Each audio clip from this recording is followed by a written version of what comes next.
डुमरगढ़ नाम सुनते ही सबके रोंगटे खड़े हो जाते हैं। यह गांव घने जंगल के बिल्कुल किनारे बसा हुआ था। वह दिन अमावस्या का था। पूरे डुमरगढ़ गांव पर उस रात एक अजीब सी खामोशी छाई हुई थी। सिर्फ दूर जंगल से कुत्तों के भौंकने की आवाज आ रही थी और सूखे पत्तों की सरसराहट। इस गांव के बीचों बीच एक छोटा सा घर था। उसी घर में रहता था मधुसूदन और उसकी पत्नी मालती। मधुसूदन बहुत ही गरीब था। किसी तरह दिन काटता था। जंगल से लकड़ी काटकर बाजार में बेचने से ही उसका घर चलता था। मधुसूदन घर के एक कोने में रखा कुल्हाड़ी हाथ में उठाता है और एक पुरानी लालटेन जलाकर दरवाजे की ओर बढ़ता है। तभी मालती कहती है, सुनिए जी, आज अमावस्या की रात है और आज इसी रात आप जंगल में लकड़ी काटने जा रहे हैं। आज आप जंगल मत जाइए, मुझे बहुत डर लग रहा है। अरे मालती, तुम फिर से शुरू हो गई। अगर मैं लकड़ी लाने जंगल नहीं जाऊंगा तो हमारी चूल्हा कैसे जलेगा। तुम डर मत करो, मैं जंगल से लकड़ी लेकर जल्दी ही लौट आऊंगा।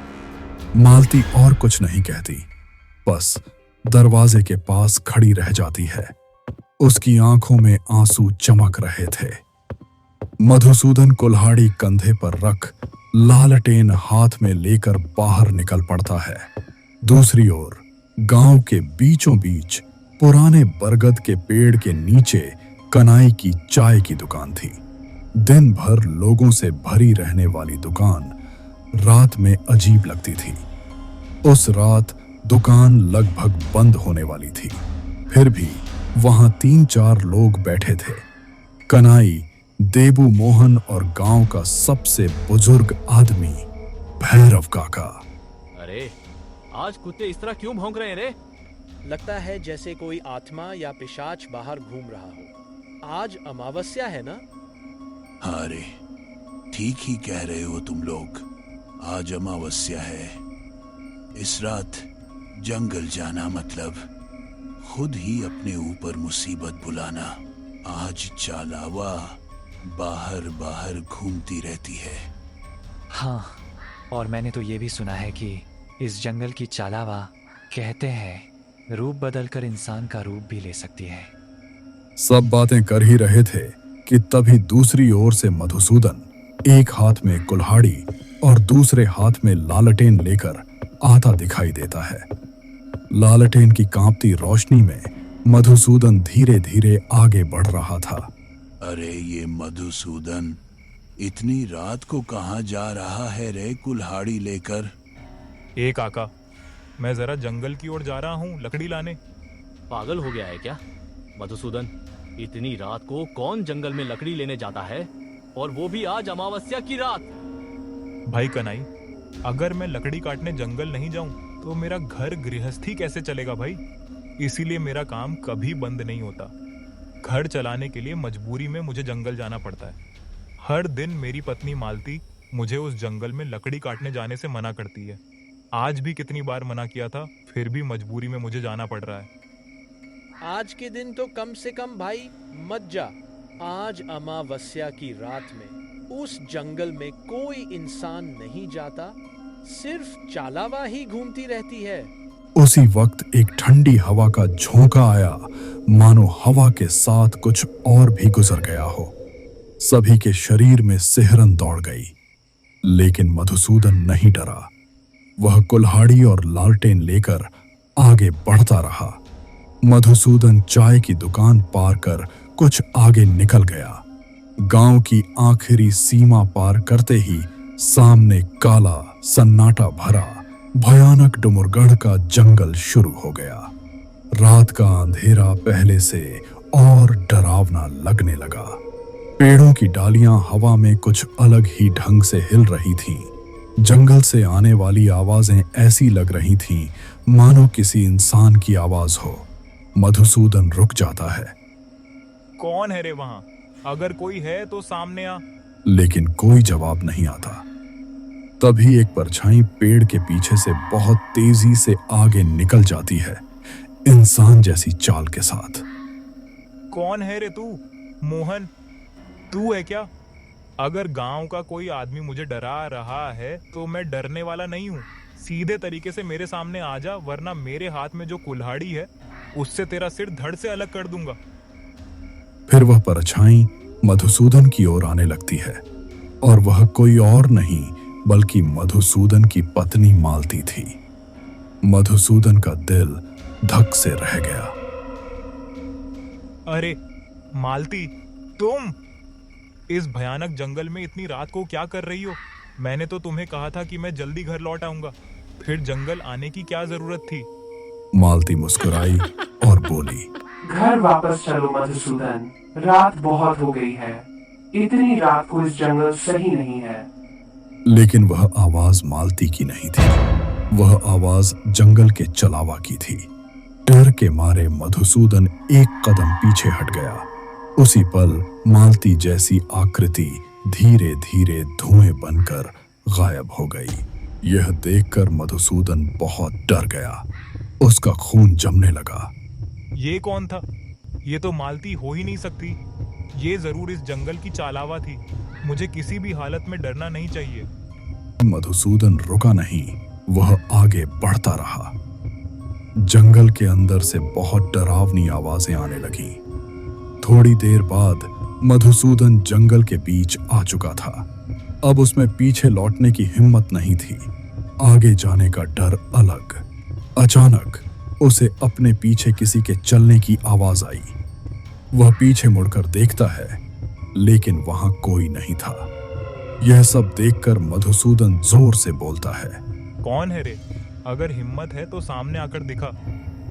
तभी एक बार फिर उसके पीछे धीमी खुरदरी आवाज आई, जैसे किसी 70 साल के बूढ़े की आवाज हो। मधुसूदन फिर पीछे मुड़ा तो अपने पीछे उसने अपने ही गांव के भैरव काका को देखा, जो चाय की दुकान पर बैठे थे। भैरव काका, आप इस समय इस जंगल में? आपने तो मुझे जंगल आने से मना किया था, फिर आप इतनी रात को इस जंगल में क्या कर रहे हैं?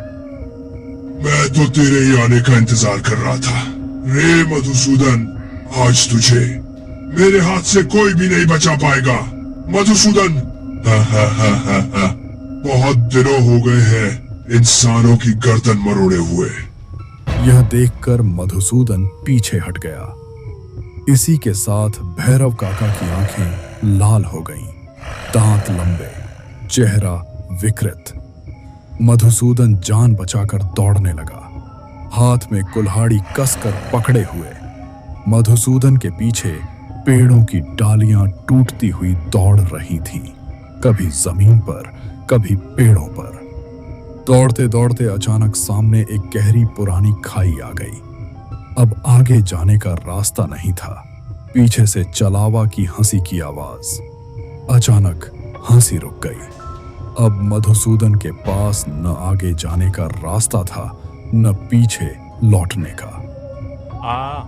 मैं तुझसे डरता नहीं हूँ, जो करना है कर ले। एक झटके में चलावा मधुसूदन का रूप लेकर उसके सामने खड़ा हो गया। अब एक ओर असली मधुसूदन और दूसरी ओर नकली। यह सब देखकर असली मधुसूदन बहुत डर गया। मधुसूदन, अब तू क्या करेगा? अब तो मैंने तेरा रूप ले लिया है। अब कौन तू है, कौन मैं हूँ, अब तो तेरी पत्नी मालती भी पहचान नहीं पाएगी।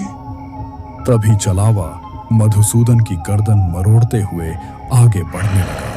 उसी पल मधुसूदन को भैरव काका की बात याद आई।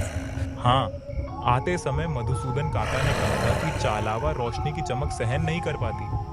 तभी मधुसूदन ने हाथ में पकड़ी लालटेन चलावा की ओर फेंक दी। लालटेन टूटकर चलावा पर गिरते ही तेज पीली रोशनी फैल गई। चलावा दर्द से चीखता हुआ पीछे हट गया और गुस्से में बोला, अगली अमावस्या को मैं फिर आऊंगा। मधुसूदन, तब ये तेरी लालटेन क्या, तेरे गांव का कोई आदमी भी मेरे हाथ से तुझे नहीं बचा पाएगा। यह कहकर चलावा धुएं की तरह गायब हो गया। तब रात के 2:30 बज चुके थे और अब मधुसूदन के पास लालटेन भी नहीं थी। मधुसूदन कुल्हाड़ी हाथ में लेकर बिना लकड़ी लिए घर की ओर लौटने लगा। कुछ दूर जाकर वह थक गया, इसलिए एक पेड़ के नीचे बैठकर आराम करने लगा। रात का अंधेरा और घना हो चुका था। मधुसूदन समझ नहीं पा रहा था कि अब क्या करे। अब मैं क्या करूं? कुछ भी समझ नहीं पा रहा हूं। रात भी बहुत हो चुकी है और अब मेरे पास लालटेन भी नहीं है और इस जंगल का रास्ता अब ठीक से दिखाई भी नहीं दे रहा है। इससे अच्छा है कि आज की रात यहीं पेड़ के नीचे काट दूं। भोर होते ही लकड़ी लेकर यहाँ से चला जाऊंगा। दूसरी ओर मधुसूदन की पत्नी मालती घर के दरवाजे के पास खड़ी उसके लौटने का इंतजार कर रही थी। अब लगभग 3 बज चुके थे। थोड़ी देर में सुबह हो जाएगी। तभी मालती खुद से बात करते हुए बोलती है, हे भगवान, अब रात के 3 बज गए हैं और अभी तक वो घर क्यों नहीं लौटे? उसके साथ कहीं कुछ बुरा तो नहीं हुआ? अब मैं क्या करूं? घर के बाहर कुत्तों के भौंकने की आवाज और जंगल की ओर से सियार की आवाज आ रही थी। मालती को नींद नहीं आ रही थी।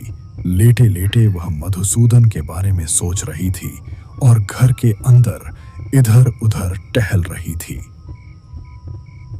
हे भगवान, उसे सही सलामत वापस लौटा दो। कुछ देर बाद सुबह हो गई।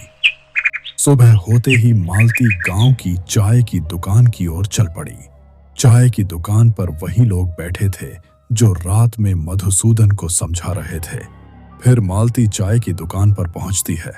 क्या हुआ मालती? तुम आज अचानक चाय की दुकान पर इतनी सुबह सुबह क्यों आ गई हो? सब कुछ ठीक तो है ना? नहीं भैरव काका, कुछ भी ठीक नहीं है। कल रात मधुसूदन लकड़ी लाने जंगल गया था, लेकिन मधुसूदन अभी तक जंगल से घर वापस नहीं आया है। दूसरे दिनों में तो वो जल्दी घर लौट आता है, लेकिन आज क्या हुआ है कौन जाने। मुझे बहुत चिंता हो रही है काका, अब मैं क्या करूं? मुझे पता था कुछ ऐसा ही होने वाला है। मालती, तुम चिंता मत करो। अभी हम उसी जंगल में जाकर देखते हैं कि क्या हुआ है। उसके बाद सब मिलकर मधुसूदन को ढूंढने जंगल की ओर जाते हैं। अचानक सामने से एक आदमी आता दिखाई देता है। वह दूसरे गांव का लकड़हारा था। उसे देखकर भैरव काका बोले, बेटा, क्या तुमने इस जंगल में किसी आदमी को देखा है जो तुम्हारी तरह रात में लकड़ी लेने आया था, लेकिन अभी तक घर वापस नहीं गया है? लकड़हारा थोड़ी देर सोचकर बोला, हाँ काका, मैं उस तरफ से आते समय एक आदमी को पेड़ के नीचे सोया हुआ देखा था, लेकिन वो जगह बिल्कुल भी अच्छी नहीं है, इसलिए मैं कभी भी उस तरफ लकड़ी काटने नहीं जाता काका। मालती का दिल जोर से धड़क उठा। सब दौड़ते हुए मधुसूदन की ओर जाने लगे। कुछ दूर जाकर देखा, 1 साल के पेड़ के नीचे मधुसूदन पड़ा हुआ था। उसका चेहरा बहुत फीका था। तभी भैरव काका बोले, अरे ओ मधुसूदन, इस सन्नाटे जंगल में पेड़ के नीचे इस तरह कौन सोता है? जल्दी नींद से उठ और घर वापस चल। उसी पल अचानक मधुसूदन की आंखें खुल गईं। मधुसूदन उठकर खड़ा हुआ और बोला, तुम सब यहाँ क्या हुआ है? सब कुछ ठीक है ना?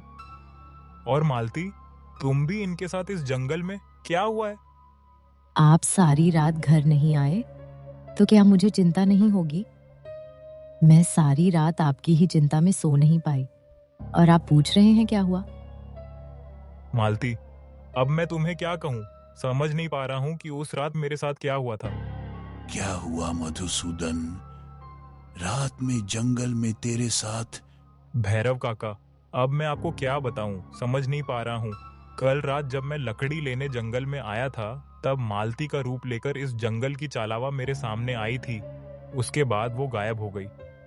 थोड़ी देर बाद वही चालावा आपका रूप लेकर मेरे पीछे मुझे मारने आई थी, भैरव काका। लेकिन आपकी वजह से ही मैं कल रात बच गया। आपने मुझे चाय की दुकान पर बताया था कि चालावा लालटेन की रोशनी से भाग जाती है। उसके बाद मेरे हाथ में जो लालटेन थी उसे मैंने चालावा की ओर फेंक दिया। फिर वो चालावा कहीं गायब हो गई। लेकिन उसने मुझसे कहा था कि अगली अमावस्या को वो हमारे गांव में आएगी और तब उसके हाथ से कोई भी मुझे नहीं बचा पाएगा। भैरव काका, चालावा अभी गई नहीं है, सिर्फ कुछ दिनों के लिए गायब हुई है। वो फिर लौट कर आएगी, इसीलिए हमारे गांव के सभी लोगों को सावधान रहना होगा। मैं अब कभी भी उस जंगल में नहीं जाऊंगा। सब सुनकर गांव वाले चुप हो गए, सब डर गए। भैरव काका सबकी ओर देखकर बोले, हाँ बेटा मधुसूदन, वो चालावा गई नहीं है, वो किसी न किसी का रूप लेकर फिर आएगी। चलो अब सब लोग यहाँ से। फिर सब वहां से अपने अपने घर चले गए।